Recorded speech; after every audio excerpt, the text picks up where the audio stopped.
మే 21, 2026 యూఎస్ఏఎస్ ఒక పాలిసీ మెమోనైతే పంపించింది.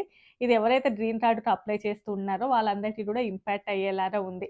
అసలు ఏంటి? అండ్ దాని యొక్క స్టోరీ ఏంటి? అదంతా కూడా ఈ వీడియోలో అయితే షేర్ చేద్దాం అనుకుంటున్నాను. సో, ఇంకెవరైనా కొత్తగా మన ఛానెల్‌ని చూస్తున్నట్లయితే తప్పకుండా సబ్స్క్రైబ్ చేసుకొని వీడియోకైతే లైక్ చేయండి. ఎవరికైనా యూజ్ అవుతది అనుకుంటే షేర్ చేయండి. లైక్ చేయడం మర్చిపోద్దు. దానివల్లనే మన వీడియోస్ కొంచెం బూస్టప్ వస్తది. అలాగే సబ్స్క్రైబ్ కూడా చేసుకోండి తప్పకుండా. సరే ఇంక మనం టాపిక్‌లోకి వచ్చినట్లయితే అడ్జస్ట్‌మెంట్ ఆఫ్ స్టేటస్ లోపలైతే చేంజెస్ తీసుకొస్తున్నారు. అది ఒక పాలిసీ చేంజ్ ఏమి కాదు. అలా అని జెప్పేసి మొత్తం ఏదో కొత్తగా చేంజెస్ జరుగుతున్నాయని ఏమి కాదు. యూఎస్‌సిఎస్ ఏంటి అంటే వాళ్ళ యొక్క ఆఫీసర్స్‌కి కొన్ని గైడ్‌లైన్స్ అయితే పంపించింది. అండ్ ఇందులోపల కొన్ని ఎన్ క్వెషన్ మార్క్‌వి గూడా ఉన్నాయి. అవన్నీ గూడా ఏంటనేది గూడా ఈ వీడియోలో అయితే షేర్ చేస్తాను. సో, ఇంకా మనకి ఆల్‌మోస్ట్ గ్రీన్ కార్డ్ రావడానికైతే 2 ప్రాసెస్ ఉంటది. అంటే 2 వేస్ ఉంటాయి.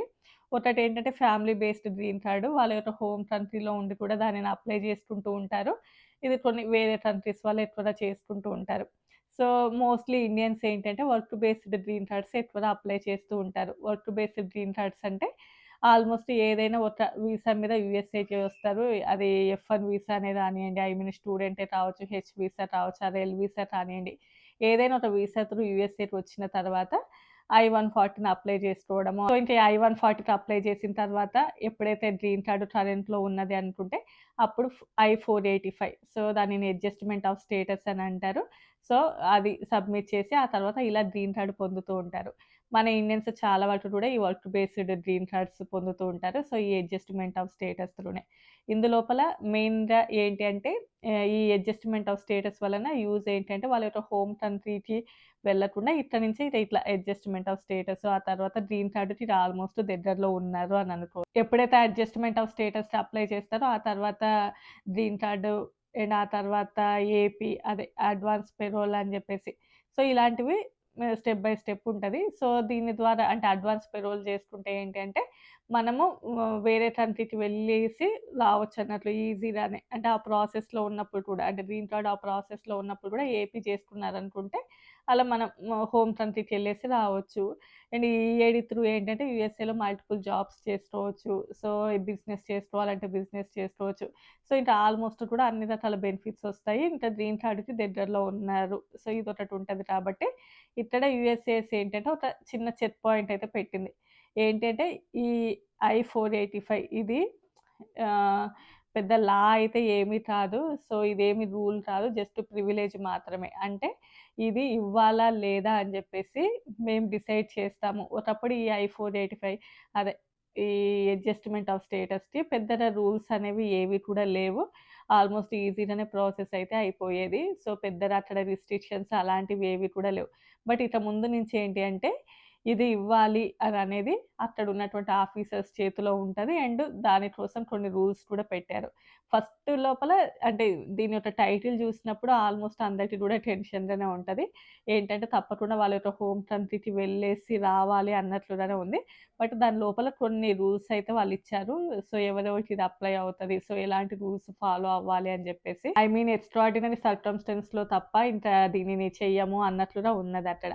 అంటే ఇంకా ఆల్‌మోస్ట్ వాళ్ళ హోమ్ కంట్రీకెళ్ళి ఈ ప్రాసెస్ చేసుకోవాలని టైటిల్‌లో అలా ఉన్నా కూడా లోపలైతే డిఫరెంట్‌గా వాళ్ళు షేర్ చేశారు ఏంటి అనేసి. అంటే ఇందులోపల ఉన్నటువంటి కొన్ని రూల్స్ ఏంటి అంటే ఫస్ట్ వన్ మీరు ఏ వీసా మీద అయితే వచ్చారో ఆ వీసా యొక్క రూల్స్ కరెంట్ ఉన్నటువంటి వీసా యొక్క రూల్స్‌ని కరెక్ట్‌గానే ఫాలో అవుతున్నారా లేదా అని చెప్పేసి. ఫర్ ఎగ్జాంపుల్ హెచ్1 వీసా మీద ఉన్నప్పుడు మీరు ఎక్కడైతే వర్క్ చేస్తున్నారో అక్కడేనా? లేదు అంటే మల్టిపుల్ జాబ్స్ ఏమన్నా చేస్తున్నారా? సో, ఇలాంటివి హెచ్1బీ వీసాకి ఏవైతే రూల్స్ ఉంటాయో వాటిని ప్రాపర్‌గానే ఫాలో అవుతున్నారా లేదా అని జెప్పేసి. అండ్ సెకండ్ వన్ మీ యొక్క బ్యాక్‌గ్రౌండ్ లోపల ఏదైనా అంటే హిస్టరీ అదంతా గూడా చెక్ చేయడం. ఏదైనా క్రిమినల్ హిస్టరీ రానియండి, ఇలాంటిది ఏదైనా రికార్డ్ ఉందా? అండ్ ఎప్పుడైనా స్టేషన్స్‌కి వెళ్లి రావడం రానియండి, అదే పోలీస్ స్టేషన్స్‌కి రానియండి, ఇలా ఏదైనా బ్యాక్‌గ్రౌండ్ సరిగ్గా ఉందా? లేదా? అని జెప్పేసి చూడడం అది. థర్డ్ వన్ వచ్చేసి మీరు ఏ వీసా మీద అయితే వచ్చారో ప్రాపర్ ఇంటెన్షన్ తోటే వచ్చారా? లేకపోతే ఏదైనా వేరే రకమైన ఇంటెన్షన్స్ ఏమైనా ఉన్నాయా మీకు అని జెప్పేసి. అండ్ ఫర్ ఎగ్జాంపుల్ ఏదైనా విజిటర్ వీసా మీద వచ్చినప్పుడు బయట ఏదైనా పార్ట్ టైమ్ జాబ్స్ చేయడానికి చూస్తున్నారా? అలాంటివి ఏవైనా ప్రయత్నాలు చేశారా? అని జెప్పేసి. అండ్ ఫర్ ఎగ్జాంపుల్ మీరు ఇలానే అంటే యూఎస్ఏలోనే కంటిన్యూ‌గా మీ యొక్క హోమ్ కంట్రీకి ఎళ్ళకుండా గ్రీన్ కార్డ్ కోసమే ఇక్కడే ఉండి వెయిట్ చేస్తూ ఉన్నారా? అంటే అంతరా అవసరమా గ్రీన్ కార్డ్? సో, ఇలాంటివి ఇట్లా కొన్ని క్వెషన్స్ అంటే బ్యాక్ ఎండ్ హిస్టరీకి సంబంధించినవి కానియండి, ఇంకా అక్కడ ఉన్నటువంటి ఆఫీసర్స్ సో, కొన్ని క్వెషన్స్ అయితే అడుగుతారు. ఇంకా ఏం అడుగుతారనేది మనకేం తెలీదు. వాళ్ళేంటంటే ఒకప్పుడు ఇచ్చినంత ఈజీగా అయితే 485 అయితే ఇవ్వము. అందులోపల గూడా చాలా వరకు గూడా కొన్ని క్వెషన్స్ అడిగి కొంచెం బ్యాక్ ఎండ్ లోపల అంతా హిస్టరీ చెక్ చేసుకొని ఇస్తాము. ఒకప్పుడేంటంటే ఈ ప్రాసెస్ అంతా ఈజీగా అయిపోయేది.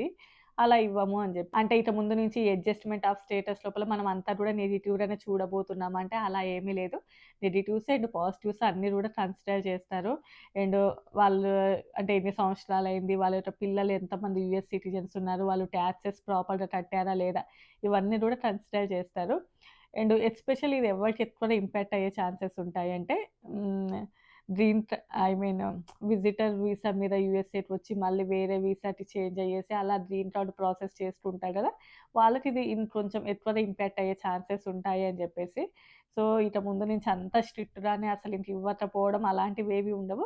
పాజిటివ్స్ అండ్ నెగెటివ్స్ అన్నీ గూడా కన్సిడర్ చేస్తారు. అంటే చాలా వరకు వర్క్ వీసా నుండి డ్యూయల్ వీసాకి ఇట్లా అప్లై చేసుకోవచ్చు అని జెప్పేసి కాంగ్రెస్ ద్వారానే వచ్చింది కాబట్టి అంతా గూడా నెగెటివ్‌గా ఏమి చూడరు. ఇంక అక్కడ ఉన్నటువంటి ఆఫీసర్స్ చేతిలో ఆ టైం లోపల ఎలా ఉంటే ఇంకా అలా ఉంటది సిట్యుయేషన్స్. అప్పుడు సో, బట్ పాజిటివ్‌గా, నెగెటివ్‌గా అన్నీ కన్సిడర్ చేయాలనే ఉంది అక్కడ. సో, ఇంక అసలు ఇది ఇవ్వము, మీ కంట్రీకెళ్ళిపోండి అలాంటివైతే ఏమీ లేవు. అంత టెన్షన్ పడాల్సిన అవసరం లేదు. బట్ ఒకప్పటి దాంతో పోలిస్తే కొన్ని చేంజెస్ అయితే తీసుకురాబోతున్నాం కొంచెం స్ట్రిక్ట్‌గా అని జెప్పేసి. సో, ఇంకా ఆల్‌మోస్ట్ ఇంతే అండి ఈ ఇన్ఫర్మేషన్. మీకు ఇంకేమైనా డౌట్స్ ఉంటే మీ యొక్క అటార్నీస్ ఎవరైనా ఉంటే వాళ్ళని అంటే ఎవరైనా ఈ ప్రాసెస్‌లో ఉన్నవాళ్ళు ఉంటే కనుక్కోండి. ఇక్కడ ఏంటి అంటే ఆల్రెడీ వచ్చిన వాళ్ళకేమైనా ఇంపాక్ట్ అవుతదా అని జెప్పేసి అండ్ ఈ ఏపీని అప్లై చేసుకున్న వాళ్ళు వాళ్ళ యొక్క కంట్రీకెళ్ళి మళ్ళీ రిటర్న్ వస్తున్నప్పుడు ఇప్పుడేమైనా ప్రాబ్లమ్ క్రియేట్ అవుతదా? ఇలాంటి వాటికి ఎక్కడ కూడా ఆన్సర్స్ అయితే లేవు. సో, మీ యొక్క అటార్నీస్ ఎవరైనా ఉంటే వాళ్ళని కొంచెం కనుక్కోండి. ఆ ప్రాసెస్‌లో ఉన్నవాళ్ళు ప్రెజెంట్ ఆ సిట్యుయేషన్‌లో ఎవరైతే ఉన్నారో వాళ్ళు. సో, రేపు మరో మంచి వీడియోతో కలుద్దాం. వీడియోకైతే లైక్ చేయండి. Bye bye.